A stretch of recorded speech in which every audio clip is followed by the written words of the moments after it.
જય શ્રી કૃષ્ણ મિત્રો, કેમ છો? મજામાં ને? આજે આપણે ગોઠલીનો મુખવાસ બનાવીશું.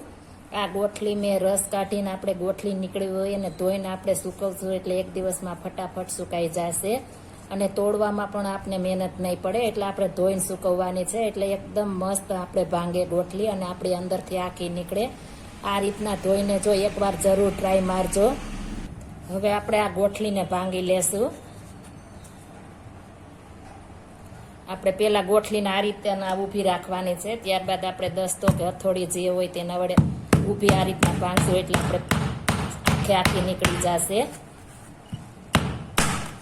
આ રીતના આપણે ભાંગવાની, આ રીતના ઊભી રાખશું એટલે એકદમ મસ્ત આપણી ભાંગી જશે અને આખી પણ નીકળશે. તમે જોઈ શકો છો. આપણે આ ઉપરની છાલ કાઢી લેવાની છે. આ રીતના બધી, આ રીતના આપણે બધી ગોઠલી ભાંગી લેશું.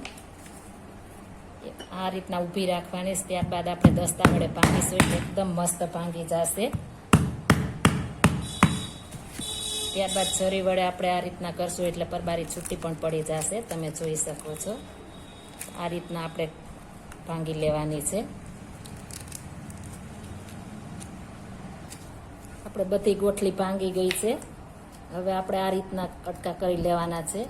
તમે જેવી સાઈઝ કરવી હોય તેવી કરી શકો છો. આ રીતના આપણે બધા કટકા કરી લેશું. એકદમ સરસ પતલા પતલા કરશું એટલે આ રીતના આપણે બધી કટિંગ કરી લેશું.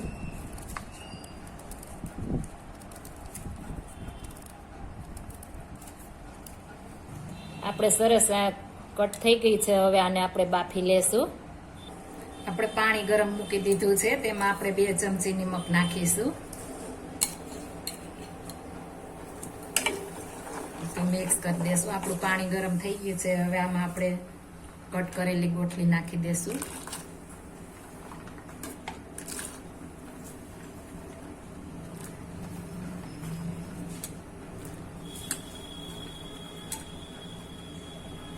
હવે મારે સ્ટોરેજ કરેલ લીંબુ છે, એક લીંબુ નાખું છું. લીંબુ નાખવાથી એકદમ ખટમીઠી અને એકદમ સફેદ આપણો મુખવાસ થાય છે.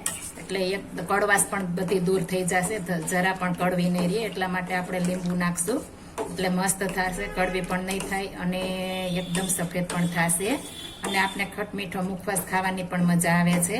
એટલે આપણે લીંબુ નાખીશું એક, એટલે એકદમ મજા આવે. જો તમારી પાસે ટાઈમ હોય તો કલાક એક તમે છાશમાં પલાળીને કરો તો પણ મસ્ત બને છે. એ રીતના બનાવશો તો પણ એકદમ ખાટી મીઠી આપણી ગોઠલીનો મુખવાસ થશે. હવે આને આપણે બફાવા દેશું. એકદમ સરસ બફાય ત્યાં સુધી આપણે બફાવા દેવાની છે. એકદમ સરસ આપણે આ રીતના કરશું એટલે ફટાફટ બફાઈ જાય છે. આપણે આખી ગોઠલી બાફીએ છો તો તેને વાર પણ લાગે છે અને આ રીતના કટિંગ પણ થતું નથી. આ એક સરખું કટિંગ આપણે મસ્ત થાય છે અને બાફીને કરવાથી આપણે કટિંગ નથી થતું અને વધારે ઓછી આપણે બફાય છે. આ એકદમ પરફેક્ટ માપ સાથે બફાઈ જશે. એટલે આપણે 2 થી 3 મિનિટ બાફશું તો બફાઈ જશે. આપણે ગોઠલી મસ્ત બફાઈ જવા એવી છે. તમે જોઈ શકો છો. આ રીતના આપણે બફાવા દેવાની છે. આમ તોડીએ તો તૂટી જાય, એકદમ આપણે નખ બેસી જાય એ રીતના બફાવા દેવાની છે. એટલે એકદમ મસ્ત આપણો મુખવાસ થશે, કડવાશ પણ નહીં રહે અને એકદમ પોચો થશે. જો કાચો હશે તો આપણો મુખવાસ પોચો નહીં થાય. હવે આપણે આને એક વાસણમાં આપણે ગાળી લેશું. પાણી કાઢી નાખવાનું છે. આપણે ગેસની ફ્લેમ બંધ કરી દેશું. મેં એક તપેલામાં ગાળી રાખી દીધી છે, તેમાં આપણે બધી ગોઠલી નાખી દેશું. આ રીતના આપણે સેજવાર નીતરવા દેશું. એકદમ મસ્ત આપણી ગોઠલી બને છે. તમે જોઈ શકો છો એકદમ વ્હાઈટ બની છે. જરૂર એકવાર આ ટ્રાય મારજો અને બનાવીને મને કોમેન્ટમાં બતાવજો કે આ તમને રેસીપી કેવી લાગી. હવે આને આપણે એક નીતરી જાય પછી આપણે કોટનના કપડામાં સૂકવી દેશું. આપણે 4 થી 5 કલાક તડકે સૂકવશું એટલે મસ્ત થઈ જશે. આ એક કોટનનું કપડું લીધું છે, તેમાં આપણે એકદમ આછી સૂકવી દેશું. એકદમ મસ્ત સુકાઈ જશે. આ રીતના આપણે બધી પોળી કરી દેવાની છે. 4 થી 5 કલાકમાં એકદમ મસ્ત સુકાઈ જશે અને એકદમ મસ્ત થશે. હવે આપણે તડકે મૂકી દેશું. આપણે 5 કલાક માટે સુકાવા દીધો હતો. સરસ સુકાઈ ગયો છે. તમે જોઈ શકો છો. એકદમ સફેદ પણ થયો છે અને એકદમ ક્રિસ્પી પણ બની ગયો છે.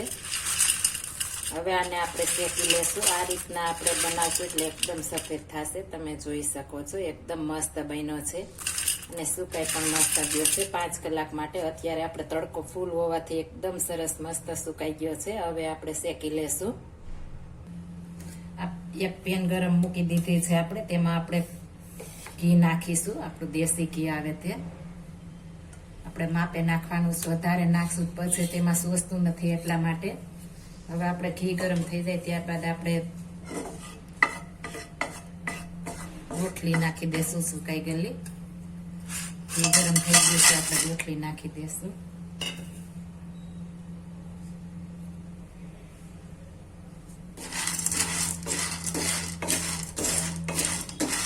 આ રીતના આપણે ધીમા તાપ ઉપર શેકવાની છે. એકદમ ફૂલ ગેસ નથી રાખવાની. બધી ગોઠલીમાં એકદમ સરસ ઘી થઈ જાય એટલું આપણે નાખવાનું છે.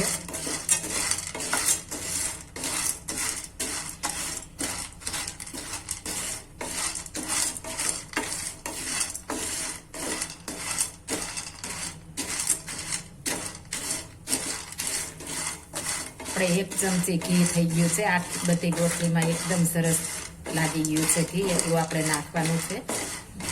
આ રીતના આપણે ધીમા ગેસ ઉપર શેકાવા દેશું.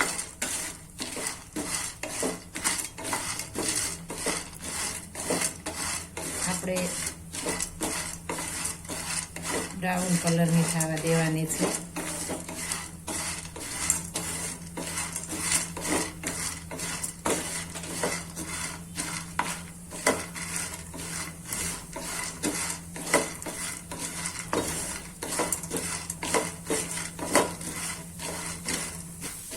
હવે આપણે મસ્ત શેકાઈ ગઈ છે. હજી આપણે ગરમ આમાં રહેવા દેશું એનમાં એટલે એકદમ સરસ બ્રાઉન કલર થઈ જશે. હવે આપણે ગેસની ફ્લેમ બંધ કરી દેશું. ત્યારબાદ આપણે તેમાં સંચર પાવડર મિક્સ કરી દેશું.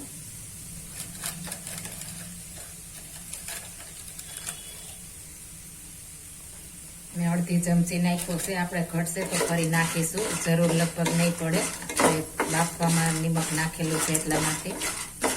તમે જોઈ શકો છો એકદમ મસ્ત થઈ ગઈ છે અને ક્રિસ્પી પણ એકદમ સરસ થઈ ગઈ છે. જો તમે વધારે બ્રાઉન કરવા માંગતા હો તો તમે થોડી વાર રહેવા દઈ શકો છો, પણ મારે આટલી જ બનાવું છું અને એકદમ ક્રન્ચી થશે. આપણે એમાં જરા પણ પોચી નહીં રહીએ, એકદમ સરસ થશે. એટલે બહુ એકદમ બ્રાઉન નથી કરતી. હવે આને આપણે એક પ્લેટમાં કાઢી લેશું. તમે જોઈ શકો છો એકદમ મસ્ત આપણી ગોઠલી શેકાઈ ગઈ છે. આપણે એક પ્લેટમાં કાઢી લેશું. તમે જોઈ શકો છો એકદમ મસ્ત આપણે શેકાઈ ગઈ છે ગોઠલી આપણી. એકદમ મસ્ત આપણો મુખવાસ તૈયાર થઈ ગયો છે. એકદમ કલર પણ એકદમ સરસ આવી ગયો છે. આપણે થોડી વાર આપણે રહેવા દઈએ એટલે એકદમ મસ્ત કલર આવી જાય છે. આપણે પેનમાં રહેવા દીધી હતી થોડી વાર એટલે એકદમ ક્રન્ચી બની જાય છે. તમે જોઈ શકો છો.